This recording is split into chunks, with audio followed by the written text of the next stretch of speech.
നമസ്കാരം. വാർത്തകൾ വായിക്കുന്നത് അയോണ. സ്കൂൾ പാർലമെന്റ് ഇലക്ഷനുകൾ 90% പോളിംഗ് രേഖപ്പെടുത്തി. വിവിധ ക്ലാസുകളിലായി നടന്ന സ്കൂൾ പാർലമെന്റ് ഇലക്ഷനിൽ ആയിരക്കണക്കിന് വിദ്യാർത്ഥികളാണ് വോട്ട് ചെയ്തത്. ഇലക്ട്രോണിക് വോട്ടിംഗ് മെഷീൻ ഉപയോഗിച്ചായിരുന്നു വോട്ടിംഗ്. 52 ഒഴിവുകളിലേക്ക് 200ഓളം കുട്ടികളാണ് മത്സരിച്ചത്. കുട്ടികളുടെ ജനാധിപത്യ ബോധം വളർത്തുന്നതിനു വേണ്ടിയും തിരഞ്ഞെടുപ്പുകളെക്കുറിച്ച് ബോധവാന്മാരാകുന്നതിനുമാണ് സ്കൂൾ തിരഞ്ഞെടുപ്പുകൾ നടത്തുന്നത്. സാധാരണ ഇലക്ഷൻ നടക്കുന്ന രീതിയിൽ തന്നെ ക്രമീകരണങ്ങൾ നടത്തി മൊബൈൽ ഫോണിൽ വോട്ടിംഗ് മെഷീൻ ക്രമീകരിച്ചാണ് തിരഞ്ഞെടുപ്പ് നടത്തുന്നത്. വോട്ട് ചെയ്യാൻ വേണ്ടിയുള്ള നീണ്ട നിരയും ID കാർഡുകൾ ഉപയോഗിച്ച് വോട്ടിംഗ് കമ്പാർട്ട്മെന്റുകളിൽ നടത്തിയ തിരഞ്ഞെടുപ്പിൽ കുട്ടികൾക്ക് പുതിയൊരു അനുഭവമായി മാറി.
വോട്ട് ചെയ്യാൻ വരുന്നതാണ്ടല്ലോ.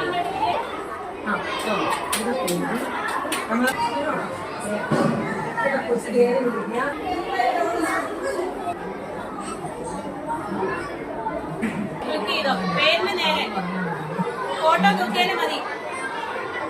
ഓക്കെ പോരെ.